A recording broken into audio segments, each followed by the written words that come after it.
ተከሪ አንቺ ስምሽ ጋለሞታን ለቤትሽ ክብር የሌለሽ እግዚአብሔር ቃል የሚነግርሽን ማትሰሚ ለመመለስ ፈቃደኛ ያልሆንሽ ኢየሱስ ያለ ማንም የለም። አሜን። ዘራፍ ሰው ሞገሱን ሲያጣ መክሊት ካገኘበት ከስንዱ መቤት ከውነት ቤት ሲወጣ ጽድቅና ኃጢያቱ እንዲምታታበታል። ኦርቶዶክስ ለኦርቶዶክስ ከሆነ በተአምር ትዳር ውስጥ መግባት አይቻልም፣ በተክሊል ማግባት አይቻልም፣ ብርሃን ከጨለማ ጋር ህብረት የለውም፣ ጽድቅ ከአመፃ ጋር ምን ህብረት አለው ይላል። እዚህ ጋር የአጋንንትን ጽዋና የጌታን ጽዋ የጌታን ማዕድና የአጋንንትን ማዕድ አትቀላቅሉ የሚለው የጽዋ ማህበርንና የአጋንንትን የጽዋ ማህበር ከጽዋ ማህበር ጋር ወይም ከአጋፔ ጋር በጋራ ከመብላት ጋር የተያዘ የምግብ ስርዓት እንጂ ስለ ስጋው ደግሞ ስለ ታቦቱ እናወራለን፣ ስለ ሰንበት ቤት። ስለዚህ የጌታ ማዕድ የጌታ ጠረጴዛ ተብሎ የሚጠራው ምስጢረ ቁርባን ነው። የክርስቶስን ስጋና ደም ለምእመናንን አንድ ለማድረግ እንደ ምሳሌ አድርጎ ተጠቅሞበታል። ከዛ ለጣዖት ከሚሰዋ ነገር ጋርም ያነጻጽረዋል። አሁን ይሄ ውበት ምን ያጠያይቃል? ደግስና ወጣ ዳንኪራ ድክሞት። ይህ ሰውዬ በተመሳሳይ ጊዜ ዘፋኝም ዘማሪም ነው። አይገርማችሁም? በዚህ በኩል ዘፈኑን በዚህ በኩል መዝሙሩን ያሳልጠዋል። ይሄ ደግሞ የማንም ችግር ሲሆን አንድ የኛ የምእመናን ችግር ነው። ወልድኪ ነፍሳተ ሶባራየኪ በሳተ ኩነኔ ዘሃሙ ዘራፍ ያበል ኢየሱስ ያለ ማንም የለም። አሜን። ዘራፍ ምን ኢየሱስ ያለ ማንም የለም። አሜን። ዘራፍ ሰው ሞገሱን ሲያጣ መክሊት ካገኘበት ከስንዱ መቤት ከውነት ቤት ሲወጣ ጽድቅና ኃጢያቱ እንዲምታታበታል። የትትናን አምላክ ስሙን እየጠራ ዘራፍ ይልበታል። መሸለል ያማረው መፎክር ያማረው ጦር ሜዳ ውስጥ ገብቶ መመከት በጋሻው ከአዳራሽ ውስጥ ወጥቶ መሄድ ነው ከዋሻው። እና ይሄን የመሰለ ወኔ በቁም ታጥቀህ ሽለላን የሚያክል መክሊት ተገልጦልህ ወንጌል ልስማ ብሎ የመጣን ምስኪን ህዝብ አንተ ዘራፍ እያልክ ከምታስፈራረው ለምን ጫካ አትገባም? ሽለላና ወኔ በዱር ነው የሚያምረው። ዘራፍ አለ አድሮ ጭቃ አለ ያገሬ ሰው። ተከሪ አንቺ ስምሽ ጋለሞታን ለቤትሽ ክብር የሌለሽ እግዚአብሔር ቃል የሚነግርሽን ማትሰሚ ለመመለስ ፈቃደኛ ያልሆንሽ ንስሐ ለመግባት ፈቃደኛ ያልሆንሽ ለርቅ እምቢ እምትይ በዚህ ቀርቶ በዚህ ልታረድ እምትይ ስምሽ ጋለሞታን።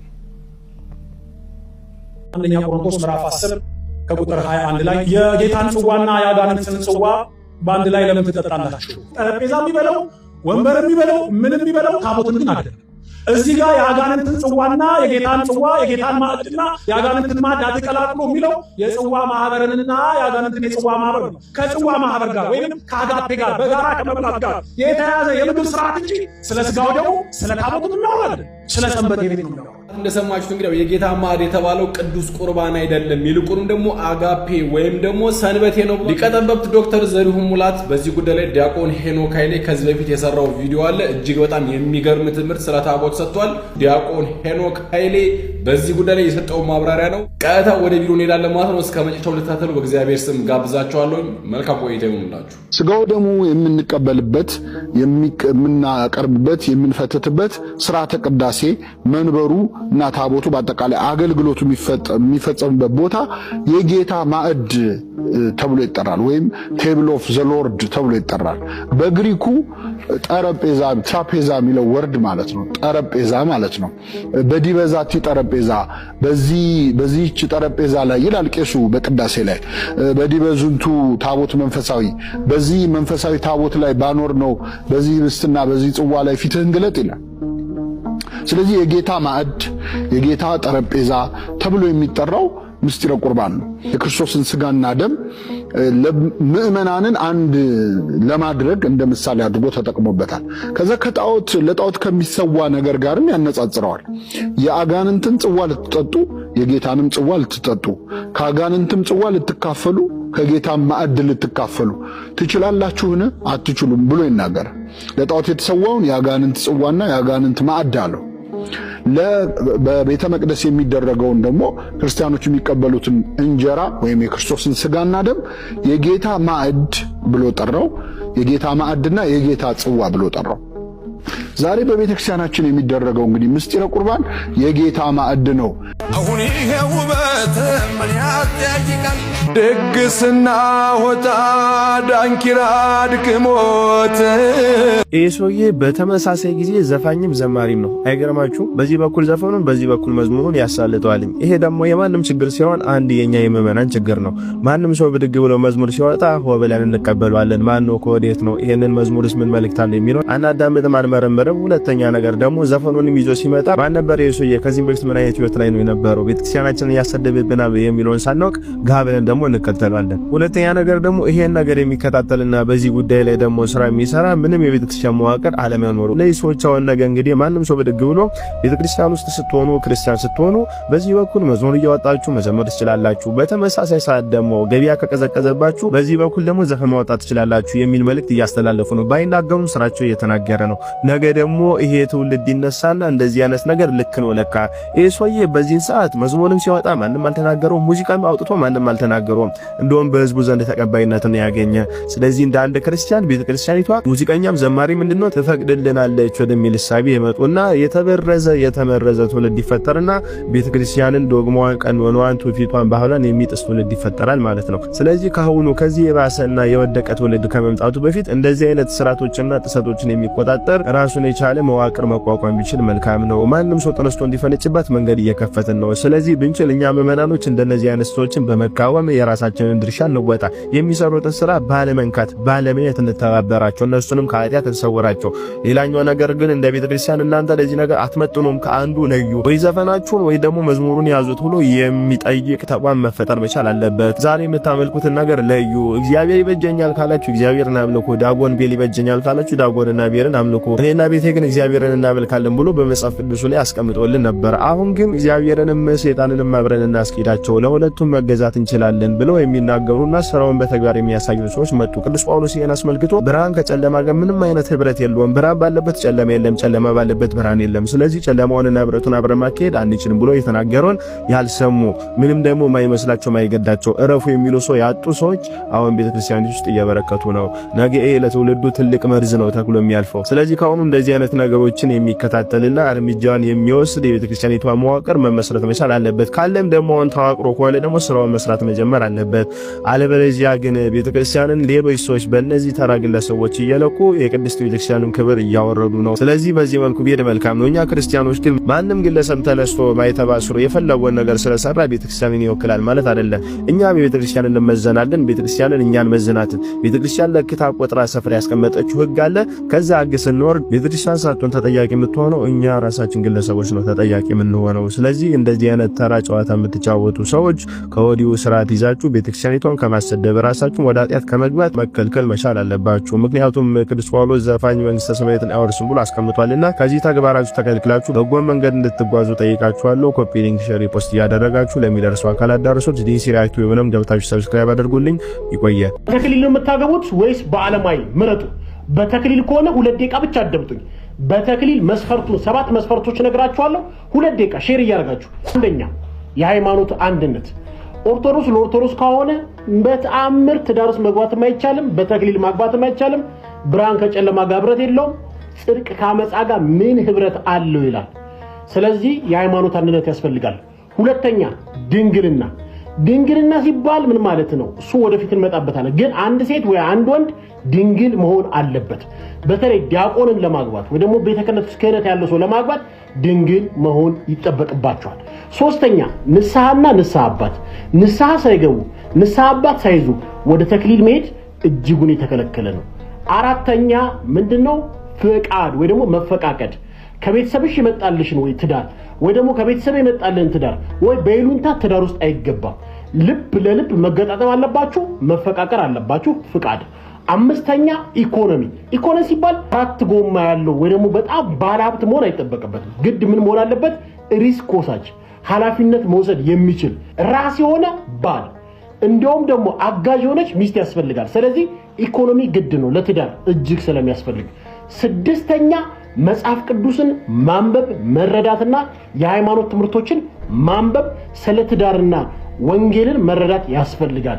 ሰባተኛውን እናንተ ገምቱት። ስድስቱን ነግሬያችኋለሁ። እናመሰግናለን። ቤተሰቦች ሼር አድርጉት።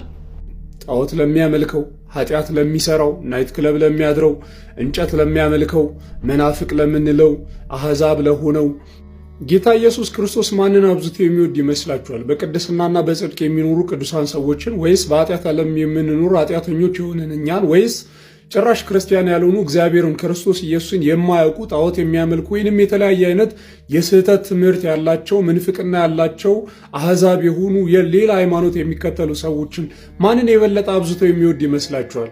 አይ እንግዲህ ጣዖት የሚያመልኩትንማ እንዴት ይለው ከኛ እኩል ይወዳቸዋል፣ ሞር አብዝቶ ክርስቲያን የሆኑ ሰዎችን አብዝቶ ሊወዳቸው ይችላል ብላችሁ ታስባላችሁ? እንግዲህ አስመልሶ ልንገራችሁ። ጌታ ኢየሱስ ክርስቶስ የሰው ልጆችን ሁሉ በአንድ ፍቅር ነው የሚወደው። ለዚህ ደግሞ ትልቁ ማስረጃ ምንድነው? ክርስቶስ ኢየሱስ ለሰው ልጅ ያለውን የመጨረሻ ፍቅር ያሳየው በመስቀል ላይ ነው። ሁላችንም እንደምናውቀው ማለት ነው። በመስቀል ላይ በመሞት ያ ሞት ደግሞ ለማን ነው ሲባል ለማን ነው? ለሰው ልጆች ሁሉ ጣዖት ለሚያመልከው፣ ኃጢአት ለሚሰራው፣ ናይት ክለብ ለሚያድረው፣ እንጨት ለሚያመልከው፣ መናፍቅ ለምንለው፣ አህዛብ ለሆነው ለሰው ልጅ የሰው ልጅ ለሆነ ሁሉ ነው ጌታ ኢየሱስ ክርስቶስ የሞተው። ስለዚህ ጌታ ኢየሱስ አምላካችን ለሰው ልጅ ያለውን የመጨረሻ ፍቅር ያሳየው በመስቀል ላይ ነው ካለን ያ የመስቀል ላይ ሞት ደግሞ ለሰው ልጆች ሁሉ ከሆነ የሰው ልጆችን ሁሉ በእኩል ፍቅር ነው የሚወደው ማለት ነው። የሰው ልጆችን ሁሉ ለማዳን ነው ራሱን የሰጠው። ስለዚህ የሰው ልጆችን ሁሉ በእኩል መጠን ይወዳቸዋል፣ ያፈቅራቸዋል ማለት ነው። ክርስቲያን የሆኑ ሰዎች ያንን ፍቅሩን ተቀብለው እነርሱም እርሱን እየወደዱት የሚኖሩ ናቸው። በቅድስና የሚኖሩ ደግሞ ከራሳቸው ፍቃድ ይልቅ የእግዚአብሔርን ፍቃድ ብቻ እየፈጸሙ የሚኖሩ ናቸው። እግዚአብሔር አምላክ አዎ ኃጢአትን ይጠላል፣ ጣዖት ማምለክን ይጠላል፣ ክፋትን ይጠላል፣ ነውርን ይጠላል፣ ናይት ክለብ ዕለት ዕለት ማደርን ይጠላል። ግን ያንን እንደዛ የሚያደርገውን ሰው ግን ይወደዋል።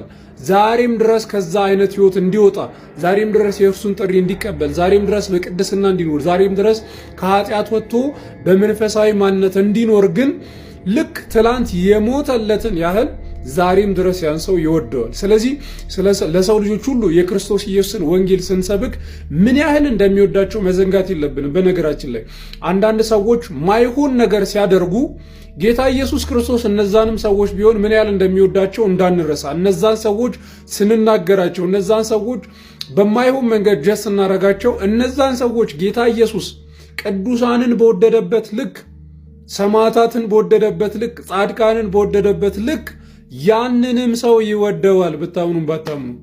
ለምን? ለነዛ ቅዱሳንም ለዚህ ኃጢአተኛ ሰውም ጌታ ኢየሱስ ክርስቶስ ሞቶለታል። ስለዚህ ይህንን አንርሳ። ሰላም ክርስቶስ ይብዛላችሁ። የጠላቶች ቁጣ በነደደ ጊዜ አንተ ለኔ መልካም ነህ፣ አንተ ለኔ መልካም። ዌል ክርስቲያኖች እንዴት ናችሁ? አለው ደህና ነኝ። እንደተለመደው ይህንን ቪዲዮ 2 እና 3 ጊዜ ኮፒ ሊንክ አድርጋችሁ ናዮ ጋር እንድታደርሱልኝ ስል በትህትና ጠይቃችኋለሁ። እንግዲህ ናዮ የጆን ዳንኤል ባለቤት እንደሆነች ታውቃላችሁ። እሷ ኦርቶዶክስ፣ እሱ ፕሮቴስታንት እንደሆነ ይታወቃል። በቤተክርስቲያናችን እንደዚህ አይነት ስርዓት ባይኖርም ማለት ነው። ነገር ግን ይህን ቪዲዮ ለመስራት ብዙ እንደዚህ አይነት ቪዲዮ ሰርቼበታለሁ። ከዚህም በፊት አንዷ ክርስቲያን ከብዙ ፕሮቴስታንቶች ጋር ሆና አሁን ግን ከነሱ ጋር ሆና ማህተቧን በጥሳ ኦርቶዶክሳዊ ማንነቷን ትታ ወደ እነሱ ጋር እንደኮበለለች ታውቃላችሁ። እና ብዙ ጊዜ ነግሬያችኋለሁ እንደነዚህ አይነት ነገር በጣም ጥንቃቄ እንደሚያስፈልግ። በጣም እኔ ለእናንተ መጽሐፍ ቅዱስ ጥቅስ መጥቀስ ማለት አላዋቂነታችሁን መገምገም ስለሚሆንብኝ እንደዚህ ብዬ አልነግራችሁም። ግን በቃ አሁን አይ ቲንክ ነገሩ ጥሩ እየመሰለኝ አይደለም። ማለት የፕሮቴስታንት መዝሙርን መዘመር ማለት ኢትስ በቃ ትክክል እየሰራሽ አይደለም እህቴ ናዮ። ስለዚህ ፕሊዝ እባክሽን እንደነዚህ አይነት ነገሮች ድጋሚ ባታረጊ። አንገቷ ላይ ማተብ የለም እና እንደነዚህ አይነት ነገሮች በጣም አደገኞች ናቸው። ትንሽዬ ነገር ሰይጣን መግቢያ ቀዳዳ ካገኘ በዛው ነው ይዞሽ የሚሄደውና ብትቺ እሱን ወደ አንቺ ህብረት ማምጣት ብትቺ፣ ካለበለዚያ ግን ሃይማኖትሽን ክርስቶስን ጠብቀሽ እንድትኖሪ በእግዚአብሔር ስም ጠይቃለሁ። ከዚህም በኋላም ግን የፕሮቴስታንት መዝሙሮችን እንዳትዘምሪ ስለኔ ወንድምሽ ጠይቃለሁ። አደራ እንደዚህ አይነት ኦርቶዶክሳን ክርስቲያን ካላችሁ ከፕሮቴስታንት ጋር በቃ እንደዚህ ነገር ህብረታችሁን አቁሙ ፕሊስ ባካችሁ። ይሄ የቤተክርስቲያናችን አስተምሮትም ስርዓትም አይደለም። ይሄ ጥያቄ በፈጣሪ መኖር ለምታምኑ ሰዎች ነው ማለት ነው። በጣም በጽኑ ለምታምኑ እንበልና በስራ ምክንያት ቡርጅ ካሊፋ ፎቁ ላይ የዓለማችን ረጅሙ ፎቅ ጫፍ ላይ ስራ ለመስራት ወጣችሁ እየሰራችሁ እያለ አዳልጧችሁ ወደቃችሁና ከዛ ላይክ ተንጠልጥላችሁ መስኮቱን ይዛችሁ ተረፋችሁ ማለት ነው። ድረሱልኝ እያላችሁ የሚያድናችሁ የሬስኪው ቲም ምናምን ነፍስ አድን እየመጣ እያለ እናንተ ብቻ የሚሰማችሁ አንድ ድምፅ ከሰማይ ተሰማችሁ ማለት ነው። እና ይሄ ድምፅ ምን አላችሁ? ልጄ ያስኮ መስኮት ልቀቀው፣ እኔ አድናለሁ፣ እመነኝና ልቀቀው የሚል ድምፅ ሰማችሁ ማለት ነው። ላይክ ያንን ድምፅ አምናችሁ ትለቁታላችሁ። ያ ድምፅ ምናልባት የፈጣሪ ሊሆን ይችላል፣ ወይም ደግሞ በድንጋጤ የፈጠራችሁት የቁም ቅዠት ሊሆን ይችላል፣ ኦር ሰይጣን ሊሆን ይችላል። በፈጣሪ መኖር የምታምኑ ይሄንን ጥያቄ መልሱልኝ ነው ያለው። እንደ አንድ በፈጣሪ እንደሚያምን ሰው አቤት ብያለሁ። በነገራችን ላይ ጥያቄው የተጠየቀ መስሎት ነው እንጂ ጥያቄው እዛው መልስ ውስጥ አብሮ ነው ያለውና አንድ ላይ ያይዞ ነው የመለሰልን። ምንድነው ያለው? በቡርጅ ካሊፋ ላይ አንድ ሰው መስኮት እያጸዳ ነበር። ከዛ መስኮት ላይ ሊወድቃልና ተንጠለጠለ። ከዛ መስኮቱን ይዟል። በዚህ ሁኔታ ላይ ነፍስ አድኖች እስከሚመጡለትና እስከሚደርሱለት ድረስ ድምጽ ከሰማይ መጣ። ያ ድምጽ የፈጣሪ ይሁን የሰይጣን ይሁን የቁም ቅዠቱም የፈጠረው ነገር ሊሆን ይችላል እና ያንን መስኮት ይለቀዋል ወይ ነው ጥያቄው። እዚሁ ነው ጥያቄውና መልሱ ያለው ምለውም ለዚህ ነው። ምክንያቱም አንድ ሰው የሰማው የቁም ቅዠቱ የሰይጣን ወይም የፈጣሪ ድምጽ መሆኑን ባለየበት ሁኔታ ያንን መስኮት ስለማይለቅ እዚህ ጋር ምንም አይነት ጥያቄ የለም። መስኮቱን ሊለቀው አይችልም። ምክንያቱም ድምጹ የፈጣሪ ይሁን የሰይጣን ይሁን የቁም ቅዠቱ የፈጠረው ይሁን አንዱ ያንዱን እምነት ስለማያምን በሶስቱም ሁኔታ ውስጥ ያለ ሰው አንዱን ነገር አምኖ ሊለቅ እንደማይችል አስባለሁ። ግን የሱ ጥያቄ እዚህ ጋር እንበልና እንዲህ የመሰለኝ የፈለገው ቡርጅ ካሊፋ ላይ አንድ ሰው ተንጠልጥሏል። ከዛ በኋላ መስኮት እያጸዳ ነውና ከዚህ መስኮት ላይ ሊወድቅ አለና መስኮቱን ይዞ ተረፈ። ነፍስ አድን እስከሚመጣ ድረስ ከሰማይ የፈጣሪ ድምጽ ተሰማ እና ያ ሰው በእርግጥ አንተ ልቀቀው ችግር የለውም ስላለ ያንን መስኮት ይለቀዋል መሰለኝ ትክክለኛ ጥያቄው። እንደኔ አመለካከትና አስተሳሰብ የሰው ልጅ በፈጣሪ ማመንና የእምነት ደረጃ ልዩነት አለው። ሁሉም ሰው በሚያምንበት እምነት ውስጥ የእምነቱ ደረጃ የእያንዳንዱ ሰው የተለያየ ነው። ለምሳሌ በክርስትና፣ በእስልምና፣ በቡዲዝም፣ በሂንዱይዝም፣ በካቶሊክም በሌላም እንዲሁም በፍልስፍናም ይሁን በፖለቲካ አመለካከት ውስጥ የእምነትህ ደረጃ ወሳኝ ቦታ ያሰጣል። ለምሳሌ እኔ ባለውበት በክርስትና አስተምሮት ውስጥ ልንገርህ አንድ ሰው የሚያምነውን ደረጃ እንዲህ ብሎ ይገልጸዋል። የሰናፍጭ ያህል ቅንጣት እምነት ካለ ይህንን ተራራ በራስ ተንቀሳቀስ ብትለው ተንቀሳቅሶ ልታየው ትችላለህ፣ ወይም ደግሞ ይህንን ዛፍ ተነቅለህ ከዚህ ሂድ ብትለው ወይ ዛጋ ተተከል ብትለው ልታደርገው ትችላለህ ይላል መጽሐፉ። እንዲህ ባለበት ሁኔታ የእምነት ደረጃ ነው የሚወስነው ማለት ነው። ይህንን የሚያምነው ሰው ከሆነ እዛ ቡርጅ ካሊፋ ላይ የተንጠለጠለው ሰው አይደለም ከቡርጅ ካሊፋ ላይ ራሱን መልቀቅ ቀርቶ ምናልባትም ራሱን ቡርጅ ካሊፋን ትንሽ እስኪ ዞር ብለና ከዚህ ትንሽ ብድግ ብለህ እዛ ጋር ደርሰናል ሊለው እንደሚችል ማሰብ አለበት። ይሄ የእምነቱ ደረጃ ነው። ወይም ደግሞ በክርስትና አስተምሮት ውስጥ በሌላኛው አስተሳሰብ ምን ይላል? ፈጣሪህን አትፈታተን ነው ይላል። ይሄም መፈታተን ነው ብዬ አስባለሁ። እዛ መስኮት ላይ ተንጠልጥሏል። ግን ነፍስ አድን እስከሚመጣለት ድረስ ፈጣሪን ያድናል ብሎኛል ብሎ ከዛ ነገር ላይ መስሎትም ሊሆን ይችላል መስኮት አስለቅቆ ወደ መሬት የሚያስፈጠፍጥ ጉዳይ ይገጥመዋል ብዬ አላስብም። ስለዚህ የትኛውም ሰው እዛ ላይ ከተንጠለጠለ በኋላ ነፍስ አድንን እንጂ የሚጠብቀው አብዛኛው ሰው ከዛ ላይ ዘሎ የፈጣሪን እንትን አምናለሁ ብሎ ወደ መሬት የሚወርድ አይመስለኝም። ነገር ግን የእምነቱ አመለካከት ካለ በእርግጠኛነት የምታምንበት ደረጃ ከፍ ያለ ከሆነ ግን ራሱ ቡርጅ ካሊፋን መንቀሳቀስ እንዲችል ታደርገዋለህ እንጂ አንተ ልትፈራ አትችልም። ያ ከሌለህ ግን ከሁለተኛ ደረጃ ላይ እንኳን ወደ ታች ወረድ ብትባል ራስን ላታምነው ትችላለህ ብዬ አስባለሁና ጥያቄውን እንዳጠያየቅህ ከሆነ ከዛ ላይ የተንጠለጠለ ሰው ወደ መሬት ለመውረድ በፈጣሪ ህልውና ወይም በፈጣሪ መኖር ማመን ሳይሆን የሚጠበቅበት የእምነቱ ደረጃ ምን ያህል ደርሷል የሚለው ብቻ ነው አጠያየቂ ሊሆን የሚችለው። ለኔ እንደዛ ነው የተሰማኝ።